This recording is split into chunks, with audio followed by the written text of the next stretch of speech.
Hello, everyone. Thanks for tuning in. My name is Valerie Vespa. I'm Vice President of Brand Partnerships at OUTFRONT Media, and I'm joined here with a lovely bunch of experts in the digital media world. Each are currently focused on digital and programmatic out of home in unique ways, and I had the luxury of chatting with each of you or them in the advance of this panel, and I think you're going to be really excited for this smart and engaging conversation. So, just a quick update why we're here. I think we've all seen over the course of the past year, consumer and media trends have changed and evolved quite rapidly. A report from eMarketer noted that digital out-of-home ad spend is forecasted to increase over $1 billion from year 2020 to 2023. So we are here today to talk about how we can manage this growth properly, educate and learn from each other, and make sure that we bring forth the best practices possible, since we are relatively in the early stages of this with our clients. So with no further ado, I prefer having my guests introduce themselves. So why don't you introduce yourselves, tell people where you work, what your role is, and where you've been hunkered down for this past year. Awesome. Thanks, Valerie. My name is Craig Benner, and I work for a company called Accretive Media. And Accretive Media is a programmatic digital out-of-home platform that connects brands with high-value consumers across a couple 100,000 screens in the U.S., including OUTFRONT's digital footprint. And really, we're laser focused on proving out the power of out-of-home to brands and agencies. And our goal is to grow the industry and get people to really see the format differently. And we do that by leaning into measurement, leaning into interesting programmatic executions that move businesses forward. So yeah, and I've been holing up in LA in the South Bay area. So luckily the beaches have been open. So that's my saving grace. And thanks again for having me today. We're happy to have you. Shayna? Awesome. So super excited to be here with everyone. My name is Shayna Cohen. I work at the Trade Desk, which is one of the largest independent demand side platforms out there right now. I sit on our inventory partnerships team. So primarily I'm focused on building relationships with some of our biggest strategic SSPs, and then obviously some key out-of-home partners like OUTFRONT and others. And lately, over the last 2 years that TTD has been getting more into the out-of-home space, I have taken on a little bit more of a proactive role there from the inventory perspective.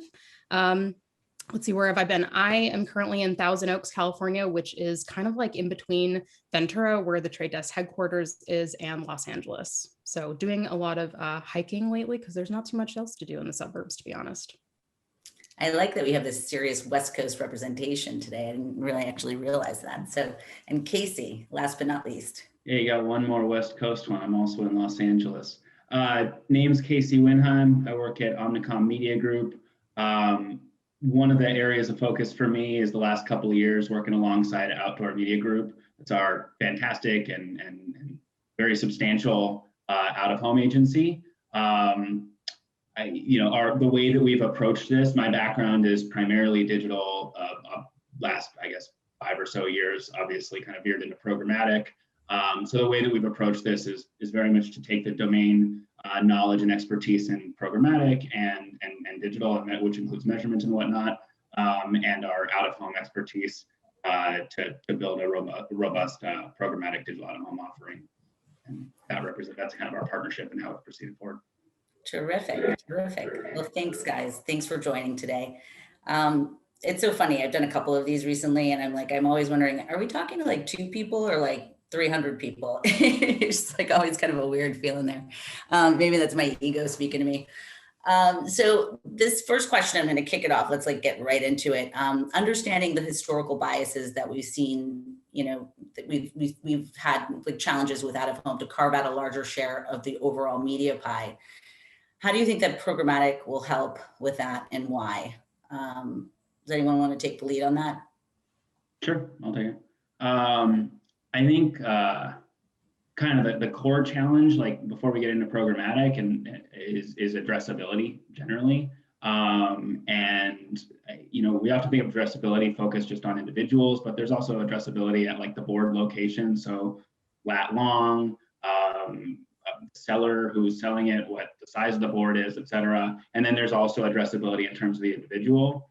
that impacts measurement. It also impacts planning and activation.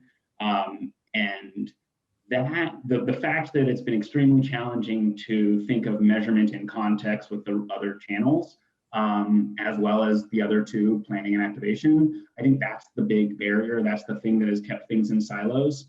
That's the thing that's kept budgets in silos too, which is important for this bunch. And programmatic is, well, I guess I should say that's improving drastically, not the least of which is just, more transparency into the supply. Again, I mentioned like addressability in terms of the actual inventory, and then obviously addressability in terms of the individuals, so mobile location data and other things like that. Huge improvements. Even if we were to operate manually, that would mean that we start to break down barriers. Programmatic is, the technology that allows us to action on those things. So not a ton we can do manually because it's so cumbersome of a task. Programmatic technologies just enable that. And so conceptually starts to be resolved, which is better data, better transparency. Programmatic helps actually action all of that. So super optimistic about those, I don't know, 2, 3, 4, whatever things I just named, if I tried to make a number list out of that, all those things impacting, or improving kind of that siloed situation. But really at its core is the addressability. Craig, do you want to give your stance? Yeah, I think Casey nails it. I think it's addressability, which lends to accountability, which is really the crux of all of it. Is when people traditionally think of out of home, they think of old, they think of traditional, they think of hard to measure, and programmatic mitigates or eliminates a lot of those things just by virtue of automating a lot of it. And then to Casey's point, with some of the mobile location data and being able to reconcile that with some of the, even if it's aggregated consumer profile data, being able to reconcile that to post-exposure behavior. Now all of a sudden accountability, which is to me more important than addressability for a broadcast medium. Now you're gleaning results, you're gleaning insights, and you can measure it. And now you can start seeing causality, and you can start seeing how it's moving businesses forward. And that's been a big focus for us. And once you can do that, brands invest, and that's been the key. So this kind of segues perfectly into a question I had specifically for you, Craig. So we'll keep on that line. So you've obviously, part of your company that you started is obviously focused in digital out of home. So can you just explain to us, like, sort of the past several years of you developing this business? Like, what are sort of the highlights and the evolution that you've kind of encountered during building the business? Yeah, so it's been fun. So prior to getting into out of home 3.5 years ago, I spent my entire career in digital media and technology. And so I understood the nuance of programmatic buying. I understood omni-channel. I understood how different formats work together. I just didn't understand out of home. And so once I got comfortable with out of home, it was a breath of fresh air. And I felt like I was playing with a stacked deck. We had access to these big, beautiful screens, these physical structures that were unavoidable, that were unblockable, that weren't aligned with editorialized or politicized content, that couldn't be skipped or faked, that were part of the fabric of these cities. So we had this hypothesis that was like, okay, we think out of home has always worked in driving response, in driving recall, in driving impact. We think it's always been successful, but the industry has just never been able to satisfactorily prove it. So, okay, so our job is easy. Let's just prove it. So prove that it works, build tools to execute it even better, make it a great experience for brands while driving results, grow the market while winning on behalf of brands. And that's what we've done. And it's been great. So, while I had the benefit of understanding the programmatic market, I knew how the competition worked, and I knew that our tiny little kind of several $100 million programmatic digital out of home market was part of a couple $1 billion digital out of home market, and how it competes with the $100 billion programmatic display and mobile market. And I thought, okay, I get 14 by 48 foot, big, beautiful screens that are unavoidable mostly on busy streets and highways. And most of the time I'm competing against inch-long ads, 2,000 pixels below the fold, that are most of the time on obscure websites that are a lot of times served to Ukrainian bots. All right, I can live with like this. 728 by 90s as much as you like those giant billboards. So I was like, I can live with this. Game on. So again, it's been fun. Once we close the chasm with measurement, which again is hard because it's not a one-to-one medium. There's a translation layer between exposure to secondary device, alternative device that you need to capture behavior on. Now, yeah, it works. And now we can show that cause and effect. And now, surprise, big, beautiful ads do garner response and ultimately do help brands win. And you're proving it. What is your website domain? Oh, helpingbrandswin.com. That's one of them. I love it. I love it. So Shayna, I want to get to the trade desk and your role there, because I think it's really interesting. But Craig, I'm going to skip to a question I was going to ask Casey later, but just this idea of complacency, I found that really interesting. When times are good and you kind of had enough of a history in out of home to kind of understand that, can you explain what you meant by the complacency and how that really? That was me. I said that one. I think you did. Yeah. It sounds like me. Yeah. I think. Look, okay, so programmatic often enters the discussion as kind of a cool widgety kind of like thing to try 50K at a time or smaller, depending on the size of your agency. And I think that there's power in doing that for sure, because the folks actually activating, the people who are working at our advertisers company, the marketers, everybody along the road, the way kind of needs to figure out how to use it. But it is admittedly kind of a very slow crawl, walk, run kind of thing. That's great when times are great. But a lot of the things that we witnessed over like the last year, at least insofar as it kind of pertains to media, really are accessible and doable. The needs that pop up, and I'll get to those in a second, like they're resolvable. They're things we can handle with programmatic buying. And so rather than just thinking like, hey, we want to try a test because this is a newfangled thing, we really enter into situations that like programmatic is designed for. So the ability to move budgets around, like as a city closes, like that happened. And thankfully we had programmatic budgets where we can press pause in one, move a budget somewhere else. Certainly instances where messaging needed to be changed rapidly across a bunch of supply or multiple sellers. Really handy to have kind of the automation of programmatic buying available to us. Even measurement, like, so I think if I said kind of when times are good, then like when times are not as good, we need to be especially accountable with every dollar. I like your word correct there. And so, if budgets are going to slim down at all, we need to make sure that we are putting it where it's working. And that again is most easily, the measurement piece, I'm trying really hard to separate measurement from actually acting on it with the programmatic bit. But the ability to see the insight, like, it ain't working here and it is working here, whether it's a certain seller, or whether it's a certain screen, or it's a certain audience, whatever it is, that automation, the ability to just like action on that relatively quickly is enabled by programmatic buying. And so I think there's a shift in thought process and the way that campaigns have come in, where it's hey, there's a test, programmatic, it's almost treated like another channel you want to try out, to we have real needs for the things that we've been talking about. We need agility, we need so many A words, addressability, whatever, but like we need the ability to move stuff around, we need the ability to turn things on and off quickly, we need the ability to change messaging, and that's like core to the thing. So we're not trying to crawl, walk, run. We're trying to take a good chunk of budget right now and do that. And the only thing I will caveat and say is that it helps to have both those expertises I mentioned earlier, because a lot of this is about setting it up for success at the onset. So you kind of have to have a supply strategy, you kind of have to have an operational strategy. You have to have everything kind of set up so that you can move stuff around, because I think that one thing that it was also shown is if you were not set up for success,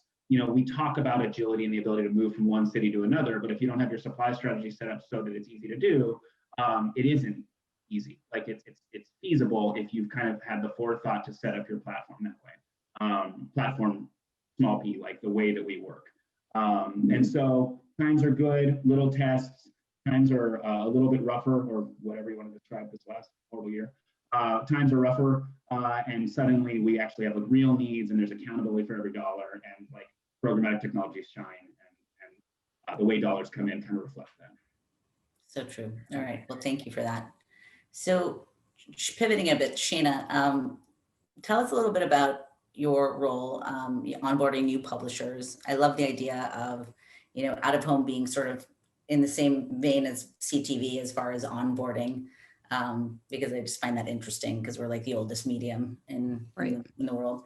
And then also, if you can disclose a little bit about some of the newer updates that will be helping to support buyers who are considering out of home, because I think that's really, really relevant to making it easy for buyers to consider it. So yeah, for sure. So I really like something that Craig said where he used the word traditional. And I think that so much of media that's consumed programmatically, like all of it came from this place of like traditional media, right? Like, so CTV, Valerie, what you and I were talking about earlier this week, where CTV has historically been bought and sold in like this upfront capacity. It's all like been, in boardrooms, like face to face, in this very like manual, like pre-negotiated, guaranteed type of way. And I think like most other channels in programmatic started that way, like even display web started that way. And so the way that we're viewing out of home at the Trade Desk is very similar, where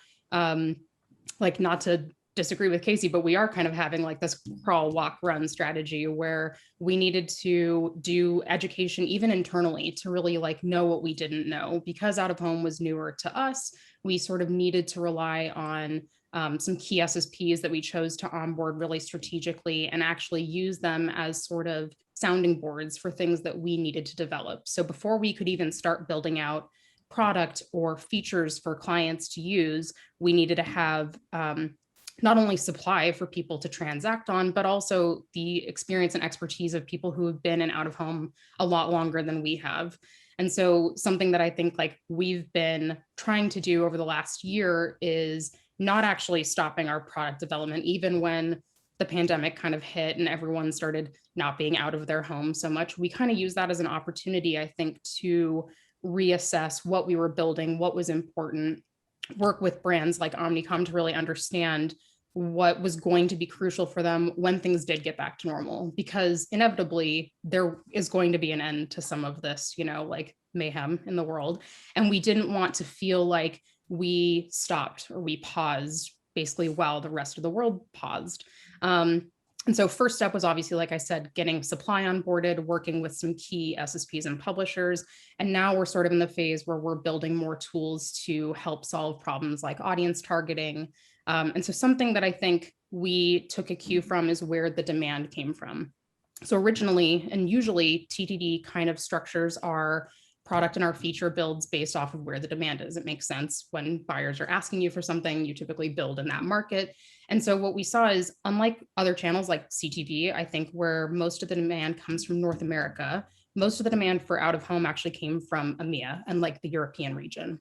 And so something that they said was crucial to them was we need to have good measurement, attribution, and audience targeting before we can even like do this test, like Casey's saying, before we can even kind of like, hey, proof of concept, let's run out of home and just see how it works.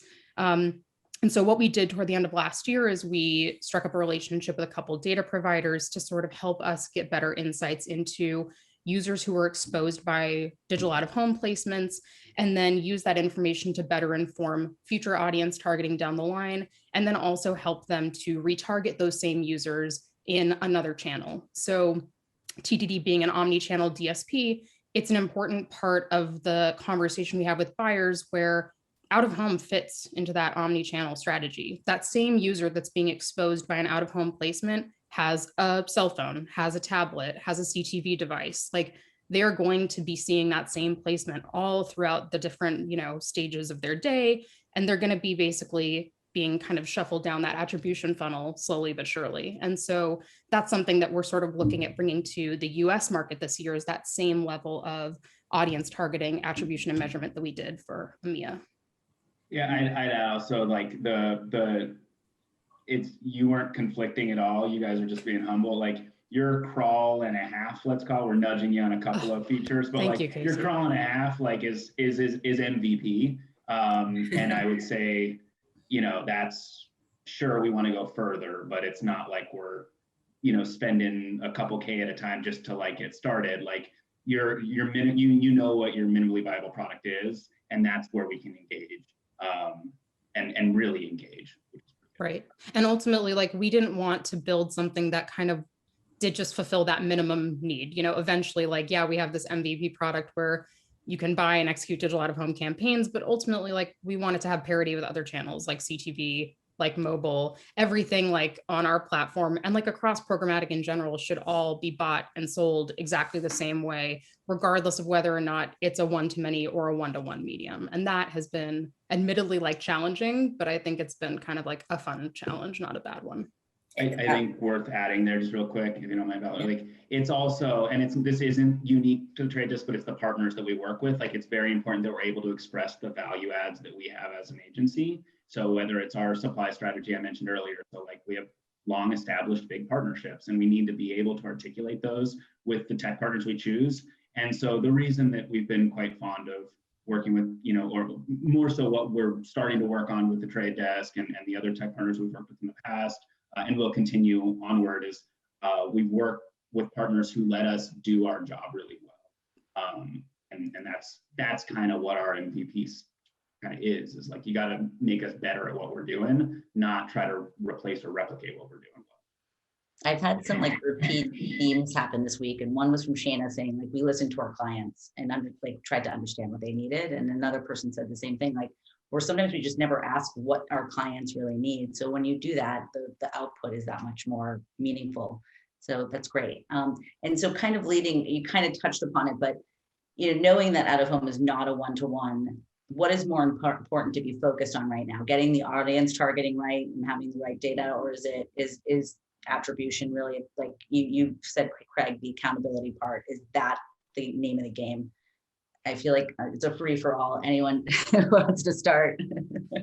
Craig? Yeah, I mean, I kind of already gave this away. You know, measurement to me is absolutely critical. And I'll give you an example. We have an auto client, and we've built a very robust, what we call a near-term auto intender segment, where we've looked at you know, different consumer behaviors based on dealership visits, based on content consumption, based on search term habits, and we look at where they've spent their time relative to the board footprint that we have, and it's great, right? And that's part of our addressability, and it's part of our targeting feature. But even with that, I'll ask clients and I'll ask OEMs and I'll say, I get it, but would you rather have the peace of mind that 8-second flip on a busy highway that is seen by 20 cars? Would you rather have the peace of mind that 4 of those cars instead of 2 are near term in market auto shoppers? Or would you rather know which of those 20 that were exposed to that flip went to your website, visited a dealer, billed in price, dealer locate, or ultimately reconciled back to a DMV registration or DMS data download, or any of those things? That's the post-exposure behavior that we care about, not the pre-optimized targeting or addressability. The right answer is both, right? You target, you create efficiency, and then you measure the efficacy on the back end. But if given one or the other, measurement is more important, because again, we're talking about a broadcast medium that's never been effectively measured ever before. And now we're creating insights and we're proving out the performance of this medium. And we're showing that, yeah, this thesis that this channel actually performs better than we ever thought. Well, we thought it did, but we just could never prove it. Now that we're proving it, yeah. Big, beautiful ads in the wild where we spend 60 to 70% of our time, that we can build intelligent frequency across valuable consumers. Yeah. The core thesis of just advertising in general ads that people see drive results, yeah, it makes sense and it's borne out. So measurement has been a huge part of it, and yes, targeting is nice, but akin to Shayna's point about CTV, akin to any broadcast medium, it's less about that. It's less about granularity of targeting, and it's more about, can we measure the entire broadcast net effect? And once we started doing that, we saw that it was highly, highly powerful. And then, I mean, hell, we released a product called Accretive Connect, which was digital out of home to connected TV exposure, because it was broadcast to broadcast. And it was like, oh, let's tell a story with big roadside or big place-based, and then let's follow it up with more emotive 15 to 30-second spots in the living room and go out of home in. So those are the types of things that we get, that if you can control the exposure cadence, you can tell a better story. And it's not necessarily omni-channel, it's format sequencing to me. You're sequencing different formats that you know are going to elicit different responses when you understand that you can build that frequency using the highest and best use of different screens.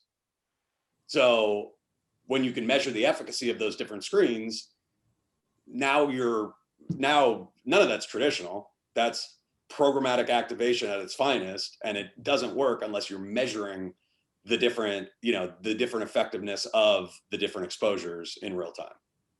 I'll bounce off that. Yeah, totally agree. And I'm probably going to key off the part where you say they're both valuable and like both good, but I think it kind of legitimizes like a moment on vernacular here, especially with an out-of-home audience where we're talking about a relatively new activation method in out-of-home. So audience targeting, like broadly, I think encompasses several use cases, but the ability, it is quite literally like we have a signal and a means by which we can then target and based on an audience. So with out of home, you mentioned one to many. I would say that most media buying entities, agencies or otherwise, have kind of tackled the one-to-many problem in a few channels at this point. There's some of that with radio, there's some of that with TV, there's definitely that in CTV. And while it's slightly different in out of home, it effectively ends up that like we have, I wouldn't call them tricks, but like we got ways to handle that. So that's like not a huge blocker. It comes up almost too often at this point. It's like we have the frameworks and we just get better in each channel because we get better data sets and more fidelity and more comprehensiveness.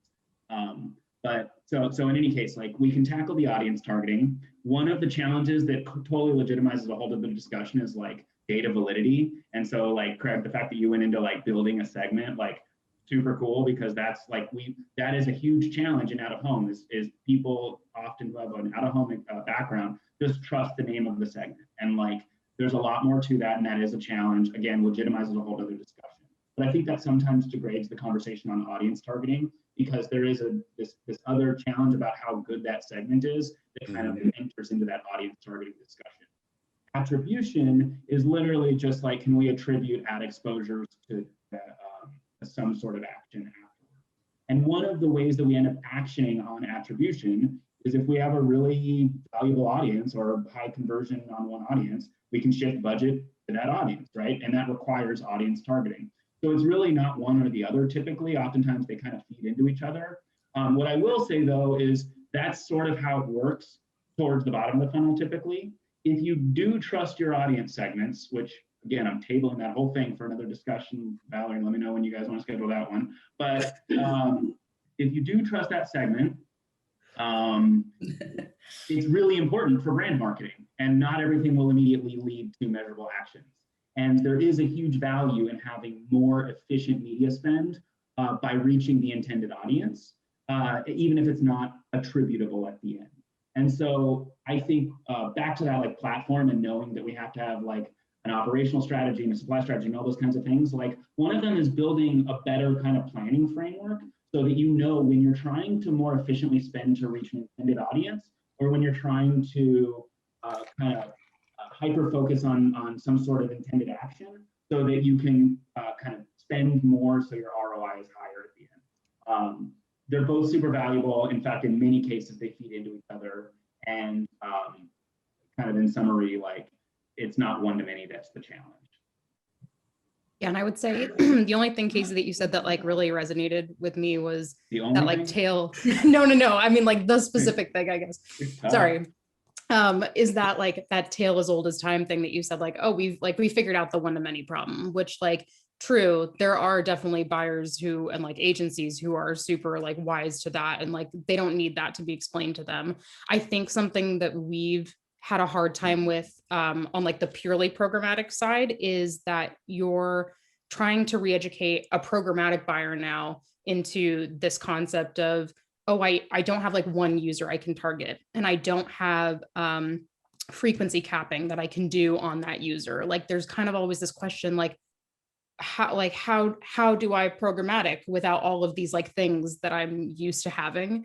And so even though I think I agree with both of you, I think that both are ultimately important. I think it does depend though on who the buyer is and what their strategy is too. Just because I think in programmatic, they have such like a keen mind toward audience. I want this user. I know this is the user that I want because I've been using this data segment. I'm bringing first party data to the table. Like this is who I want to target. And that's not always like as streamlined or as clear when you're using out of home as a medium. It doesn't mean it's impossible. It just means that it's re-education, I think, that has to be done. But I agree what you said, Casey, is that they do lead into each other. And I don't think like you can kind of separate them. I think they're part of like the same value prop, the same conversation. I think that's actually worth like echoing that, like the accounts that have a lot of experience. It's almost not a programmatic discussion, though. It's like it's they've done a lot of like CTV or even TV or radio planning based on like indexing, which is kind of the thing that's going unsaid here is like it's really typically more of an indexing process oftentimes than like a one-to-one, like who actually was in front of the screen. Then they probably have the knowledge to kind of think about this channel in that bucket. If they are literally trying to take online video delivery, which is usually one-to-one, and just extend that into out of home, there is going to be some education logical leaps and maybe even some blockers if, for instance, it is all being measured together and we need kind of the same level of granularity and fidelity. But so an account that is like, I'm actually not 100% sure who's on this call, but like if there's marketers out there who are doing a lot of like data-driven like linear planning or data-driven CTV planning, or even I mentioned radio, anything that's one-to-many, think of out of home more often than not as like a similar process to that. And you're going to be golden. If not, why not try out of home first and cut your teeth there? But if you're coming right off of digital and only digital, it's going to take a couple 1 hour discussions to kind of make sure we're on the same page. But even then, usually it works. It's just a kind of education onboarding type of thing. Perfect segue to my next question: open exchange versus PMP. Shayna mentioned a really interesting fun fact that most of the CTV buyers are buying through PMPs. And that's sort of how a lot of buyers that started in more traditional sense with the direct IO then transition into the programmatic space. So what are your thoughts on them? Are they both a place for us to be playing in, or should we be focused mainly on PMPs? Yeah, I'll take that one first. So I think the way I described this to Valerie early in the week is that I think we see PMP is like an on-ramp. So in the same way that like that's typically how CTV buys are set up, is how I think we're viewing them for out of home. So again, like back to my comparison earlier, that most linear TV budgets are done on this like direct IO, like upfront basis, and a PMP is kind of like the programmatic match to that happening. I think like instead of just doing that price and inventory discovery like you would on the open exchange, you can be a little bit more prescriptive, a little bit more purposeful with both price and inventory when it comes to PMP. So for us right now, in terms of like buyer demand anyway, we've mostly seen that buyers want to be purposeful with their out of home advertisements. So whether that is because they're focused on a specific geo or like a specific location, or they are focused on a certain like vertical, for example. So they know that they're selling fitness equipment, they want to advertise in gyms. Like it just kind of makes sense. So they don't necessarily want to buy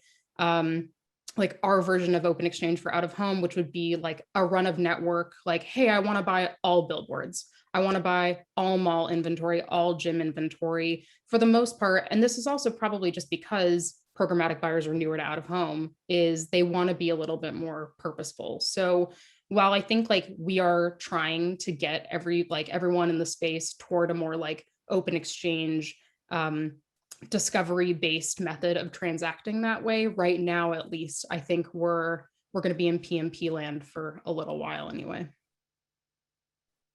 Yeah, can I key off that one? Yeah, I think I don't know. I'm asking everybody. Anybody? I think this is another one of those vernacular things that can have huge implications. PMPs encompass several things. It encompasses, inventory curation. So what inventory, what supply are we included making accessible? It includes pricing dynamics. Is it going to be dynamically priced, or is it going to be a fixed price? Is it guaranteed? Is it not guaranteed? At least those three. I could probably think of a few more. And it enables. It's an example of something that enables us to maintain like a value prop as like an agency, for instance. And it also enables some things to be like set at like an enterprise level and then given to teams to be able to action on or not. And so I think, and I think what's underneath this question is like, do we think that sellers should be targeting everything, or should we just do the pacing on the demand side, or should we be buying with all the decisioning on the demand side and kind of have the sellers open up inventory? What I'd say is like this gets into that, like, did you set the platform up at the onset, or are you trying to look at every campaign as its unique new thing? When done well, PMPs are a very valuable and important tool to set up that platform. But they also take it to do it well. It takes a lot of time and a lot of forethought, and may not be entirely necessary for every campaign. So for sure, they both have a place. But there's basically what I'd say is track the way that we've kind of accessed supply throughout like digital, for instance, and we're like that minus 4 years. And so whichever direction that kind of went, which it sounds like Shayna like could walk you through that with because they see a ton of demand. It's going to become more and more important PMPs, but used in the way that it's like strategically valuable for the buyer and strategically valuable for the advertiser. Right now, it's primarily being used as kind of an onboarding process, a means by which a seller can just give you a direct buy, but give it to you sort of programmatically, which I am not super bullish on long term. For the bulk of campaigns. For some campaigns, that will make sense. But long term, there is a real reason to curate inventory just directly between the buyer and the seller, and then allow more decisioning on the demand side, because that's what allows us to maintain that control. And in fact, just to pull back to that example, like to move budgets between two cities and at the flip of a dime, like you got, not even saying it right away, the forethought can be done with PMPs, but without forethought, you might do more open exchange. You're muted, Valerie. Sorry, I had a little bit of noise going on in the background, living in Brooklyn. So Craig, you had mentioned that we've all been focused on the how of shaping the transactional experience at the SSP and DSP level, but we were missing one question, the why. So can you elaborate on what you mean by that? Yeah, and what we were just talking about kind of dovetails into that, or from that. This is actually something that I'm fairly passionate about, and I think it was fine in programmatic digital out of home's infancy. But if we really want to grow the channel significantly, and I think something that Shayna was saying earlier about building to EMEA's spec, because there was more built-in demand for it in EMEA versus the United States. If we really want to grow the channel significantly, as in generate new demand and get through this like glass ceiling of 5% of media, which is what the out-of-home industry wants to do, not just basically transform what was already built in out-of-home demand and just swizzle around revenue, because what we saw in 2020 was not a win, right? Programmatic digital out-of-home tripled or doubled, but out-of-home was flat to down, right? That's not a win. That just means that we gave media owners 4 quarters instead of $1, right? And that just means that we didn't grow out of home. We just basically moved the money around. What I'm saying is we're underrepresented because our platform and our format deserves more because it performs better, and not just from an ROAS standpoint, from a reach frequency, from an audience curation and understanding, from all of those metrics from upper funnel down.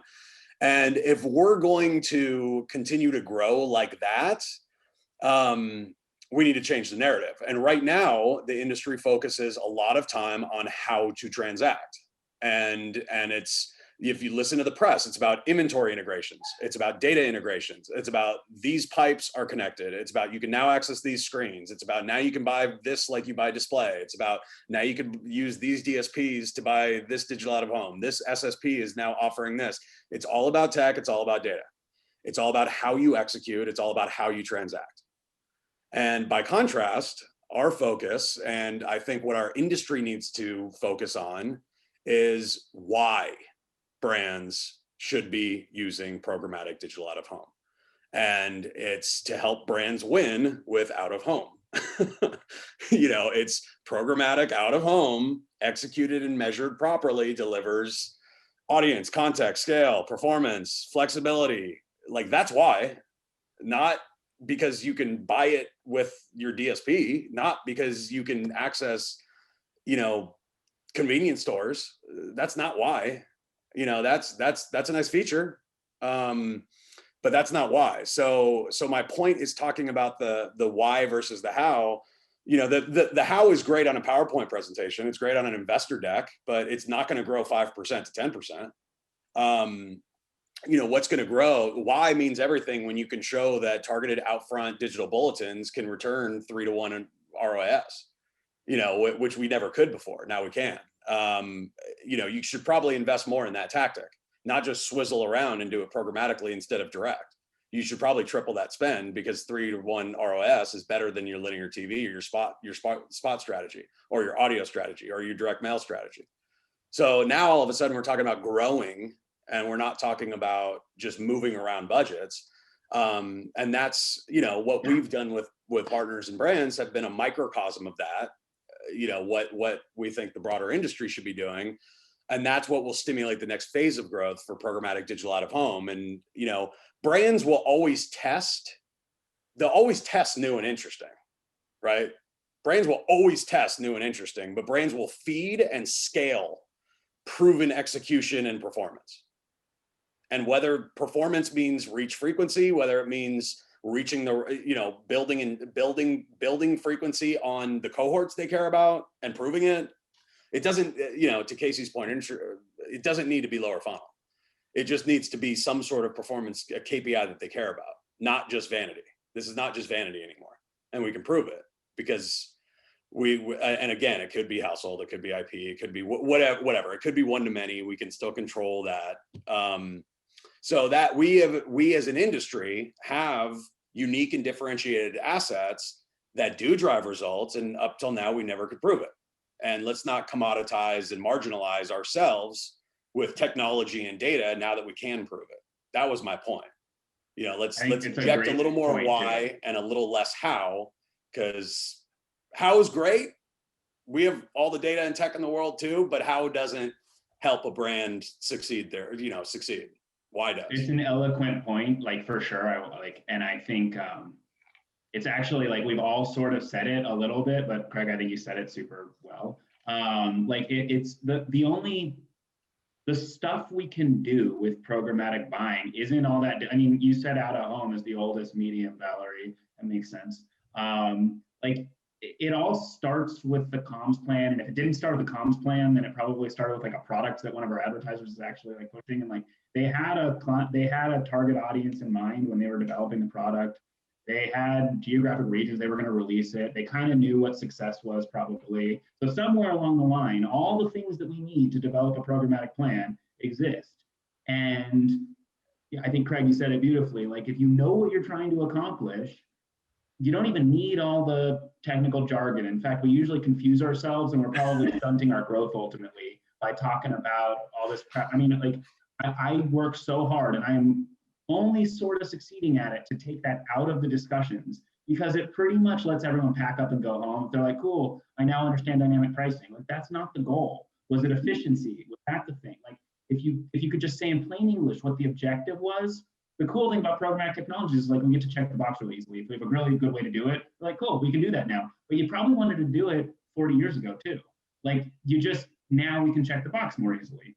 So get really good at describing the actual objective, like you've got 5 seconds in passing, and then that's what's going to scale this whole thing forward. If you spend a ton of time figuring out the how, is that what it was, Craig? You're not, we shouldn't say how, right? Okay. If you spend all that time talking about the mechanics, is normally I would say, like if you spend all the time talking about the mechanics, you're wasting everyone's time, kind of. Like the mechanics, that's Shayna's world. I mean, it's our world, but it's like, that's like the fix, like if we do the good job here, the mechanics are figured out. That's the whole point of the automation. You know, the more general definition of programmatic is automation, right? Like, so like the point of connecting all these things is to make it really easy, so that when somebody says, hey, I'm trying to target this demographic or this audience or just this geographic region, and I want to get this message out and I want to measure this, that we can like say, yep, got it, done. Like, this meeting can be ended. It's 5 minutes in, now we can go home early. Like, that's what programmatic does. If we spend an entire hour talking about jargon, more likely than not, we wasted the hour, we're getting a smaller budget, and we're not measuring the success. And the whole time everyone's going to be wondering why, you know, there's tech fees involved and whatnot. So focus on why we're doing what we're doing. Craig, I think that was like, if we all go with one message, like focus on why we're doing it. And then, you know, over time, we'll get better at understanding how it all pieces together. The how is super important. So I'm with you, Craig. I think the other thing, like for both, like that both of you basically said, is just that there are some things, some features of out of home as a channel that fundamentally exist in digital out of home that are important to brands. So are you interested in 100% viewability? Good news, like this placement is 100% in view.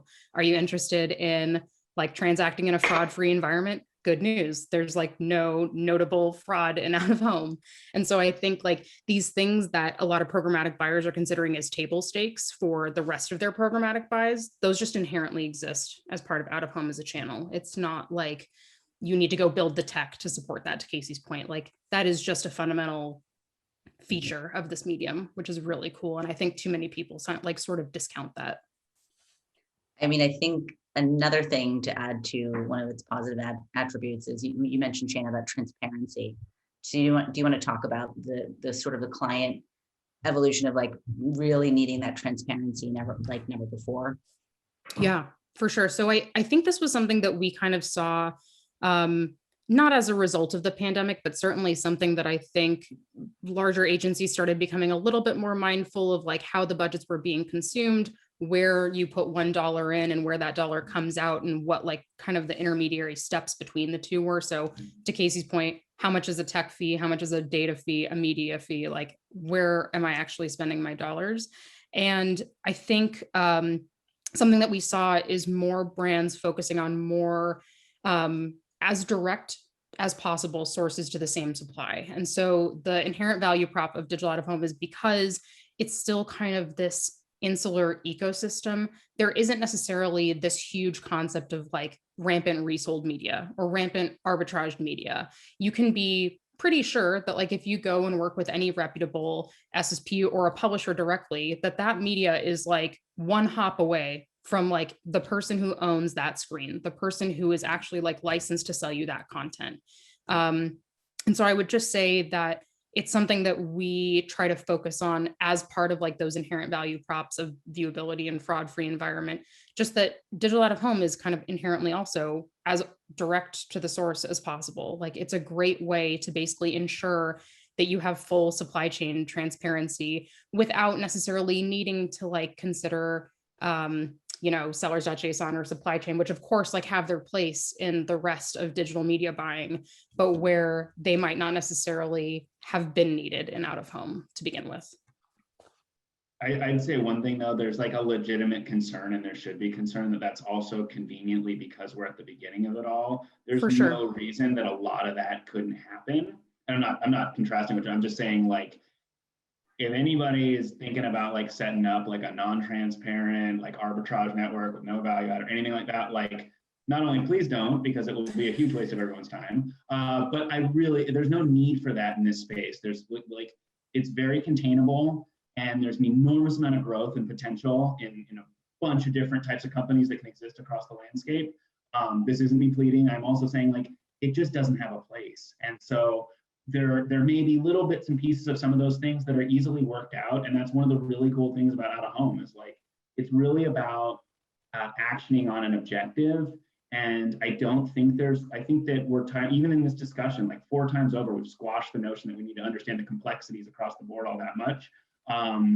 Because the more complex we make it, it's just we just don't need that. It's more about understanding how everybody kind of gets better with more automation and more kind of wide access, which programmatic technologies bring in. I think, anybody who's spent any amount of time in programmatic tech, like we've gone through all the like fear mongering and all the different things that have popped up throughout the process in digital. And thankfully, I think that we are not going to look at the same trajectory out of home. It could happen though, and I think we all need to be prepared for it, but I don't think that we're going to be going on that journey. And in that vein, those that may fear commoditization of programmatic out of home, what is your take on that? Programmatic has a tendency to expose illegitimate value adds. So if you have something that is not unique, that is not proprietary, and you're just kind of latching onto it to try to add some value, like, yeah, it can expose that, but it also rewards good stuff, right? So like all the things we've talked about are about trying to target good media in the right place. Even in some cases, small network, like places that aren't getting spent, like it rewards really good inventory. In fact, in many cases, if you look at real data on this, like it actually increases CPMs in some cases, because our advertisers will reward and want to spend where there's good stuff, and move spend away. And I'll give an example on that for a real quick one, but not spend where something is kind of an illegitimate value add. But I wouldn't fear the race to the bottom. That just means people are doing a bad job of buying media. Like, we don't want to lower CPMs, all the way down or anything like that. The only reason that could ever happen is if it actually is commoditized, which means people just aren't doing a good job of actually choosing the supply they want to be buying. An example of like removing an illegitimate value add is like, I think that if you're like, we reward high quality displays that are big and that are in the right places and have the exposure to the right audiences. If key to your growth strategy as a media owner is like measure like a report at the end that shows like attribution, but we can't really merge that with like the broader channel or even more broadly than just out of home. Yeah, I mean that's tough. Like, it's not a really big value add in programmatic, because we're going to find a way to measure across all the channels and measure across partners. And so, it can lower a little bit of value but it ultimately almost always rewards good quality. So if you can't figure out how to use programmatic to your advantage, like, as long as you're not a competitor, like, talk to me on LinkedIn, like it's ultimately good for everybody. And if you're concerned that it's going to expose some stuff and, decrease your value, you're not looking at this the right way. So we have a slew of questions that I just realized we're populating, and we now have 6 minutes left. So let's try and kick it real quick through some of these, because I feel bad that we didn't get into them earlier. This is kind of an interesting one from a friend of mine, Ian. Is what Craig's referring to bucketed under attribution? And if so, isn't location data matchbacks key to opening up that opportunity? If so, how will privacy policy regulation changes affecting this ability going forward? For new launch brands, the why is about conversion to new customers, driving new customers at a low cost per new customer, right?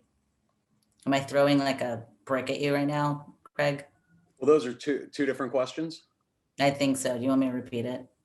Or did you get it? So there are a couple different questions. So first of all, we can talk about the privacy implications, and Yeah. that's Cookiegate is Cookiegate. it is what it is. That's one of the beauties of having a broadcast medium. It's funny. We were kind of prepared for this. I can't speak for anyone else, but when we launched in February of 2018, our provisional process patent was a people-based targeting and measurement for programmatic digital out-of-home advertising. So it was all based on, I mean, granted, that's my background I worked at Viant forever, so that was their approach. So it was, what that means, what people-based means is basically it connotes non-cookie. And it uses other more broad type identifiers, and it doesn't use email resolution, obfuscated or anonymized email resolution. So that has never been an issue. For 3 years, we kind of saw this coming. That said, IDFA is a bigger issue. And IDFA and mobile location data is a bigger issue, but we're seeing that, I mean, already something like 65 to 70% of the active MAIDs are Android anyway. And we're seeing iOS 14, the adoption when they're looking at iOS, and the opt-in rates are actually with a very small sample size is already 50%. So yes, there will be degradation in the overall population. However, it's not going to be as apocalyptic as everyone thought it was going to be. And we're still, I mean, we never claimed to have census level mobile location coverage anyway. So when we're talking about planning $85 billion of TV on 50,000 Nielsen panel, and we're still looking at 125 million MAIDs on a quarterly basis, we're still absolutely in fine position to do everything that we need to do.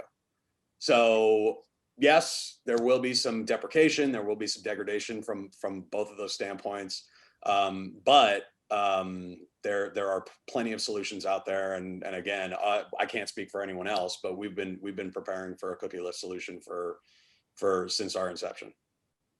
This is like a whole other panel discussion. Shayna, totally, by the way. There's a good question for Shayna. What is your prediction on audience targeting versus proximity targeting? Do you see an increased demand in audience targeting requests from buyers as part of an ad buy for the top 50 digital out-of-home spenders?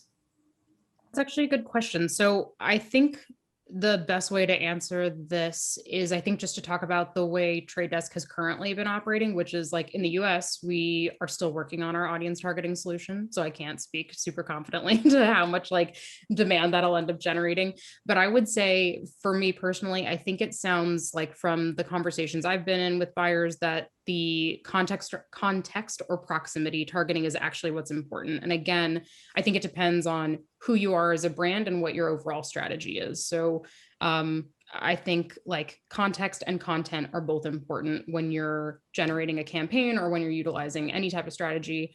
And so again, like I forget the example that I made, but like if you're an alcohol advertiser, for example, you obviously know that you don't want to target children. That like goes without saying. They can't buy your product. It's illegal also, I believe. And so you would want to be like really purposeful with where that ad is serving. And so context or proximity is what's going to be important to you. Am I close to a sports stadium? Am I near, a downtown area where someone can see that ad and say, oh my God, I would like a Budweiser. You're right. I had no idea. Thank you for telling me.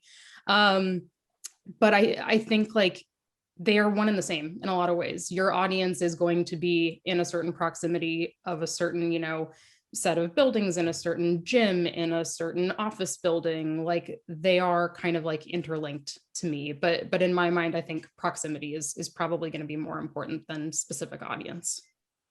Terrific. So we have exactly a minute. Can you each very succinctly say your last words to the audience about what they should sort of take away, any key takeaways that you might have? Starting with who feels more bullish on their response right now. I'll go. I was just going to say, I think like earlier in this session, we kind of picked on programmatic buyers, not necessarily like doing the work to educate themselves about digital out of home as a medium. And what I would ask is for the traditional digital out of home folks, or even not even digital out of home, but out of home folks, to kind of like also do the work on programmatic and what the value prop is there. I think it's a channel that does require, to Casey's point, a little bit of like understanding, a little bit of like broadening what your current belief is about each different side of the fence that you're currently standing on. And it's not necessarily like programmatic super confusing. It's like, it doesn't make a ton of sense if you first start looking into it. And so I would just say, like, for people on both sides of the table to just like do some research, educate yourself about the value propositions of each, and then figure out how the channel of out of home and how programmatic as like a buying opportunity or a mechanism fits into your overall long-term strategy. Casey? Yeah, I would say similarly, like, this isn't a thing to be afraid of. It's generally an evolution. And so if you're struggling and it's a terminology kind of thing or like a definition thing, like latch on to somebody that has more experience in programmatic. I'd also remind everybody that like our programmatic buyers by trade, like don't understand the out of home landscape. And there's like pieces that we need to do on both sides. In fact, I think Craig, you talked about your own evolution, like coming from digital, but then learning a lot of stuff in out of home. I'm still learning stuff in out of home all the time. Like everybody's kind of growing. This is an emerging technology. Like everybody's kind of got to veer towards it, and don't go into it like trying to find flaws. There are flaws, big surprise. Like we are growing, but it is a natural evolution. And the net is like, with rare exception, and I mentioned that a few minutes ago, like it's good for everybody. And so find out why you're jazzed about it and how it enables you to do something that's good for you as either, as an employee, as an advertiser, as a company owner. Like it's kind of good for everyone, as long as you go into it and figure out how you're going to lean into it and how it changes your strategy and are prepared for it. It certainly is very seldom bad for everybody or anybody. And if it is, you kind of got a question why. So be jazzed, be stoked. Yeah, I mean, I agree with both of you guys. We should all be very, very excited for the future of programmatic digital out of home and the broader out of home industry. We stand in a unique position with unique assets, and we've really only scratched the surface. So my advice is challenge your partners to measure everything, even the upper funnel stuff. Not every campaign will yield the exact results that you're looking for, but we're learning kind of highest and best use. To Casey's point, we're learning highest and best use as we go forward. The only failed experiment is one that you don't learn anything. That's it. And remember how valuable your assets are. Don't allow yourself to get commoditized. It's to Casey's point earlier, it's on us to commoditize ourselves. We know which assets are valuable, and brands lean in. There is a reason why some of the folks that make their money selling digital advertising, namely Google, Facebook, Apple, and Amazon, over-index so heavily on out of home. It works. It always has. Like 5% normal. Google, Facebook, Apple, and Amazon spend like 15 to 25% of their measured media on out of home. What do they know that other brands don't?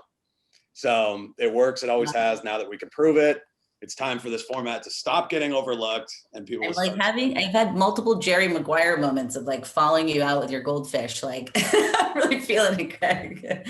Well, again, a sincere thanks to my guest panelists. This was an amazingly wonderful conversation. And thank you to the audience, and thank you OUTFRONT for organizing this for all of us. Take care and have a good night. Thanks, guys. Thank you, guys. Nice talking.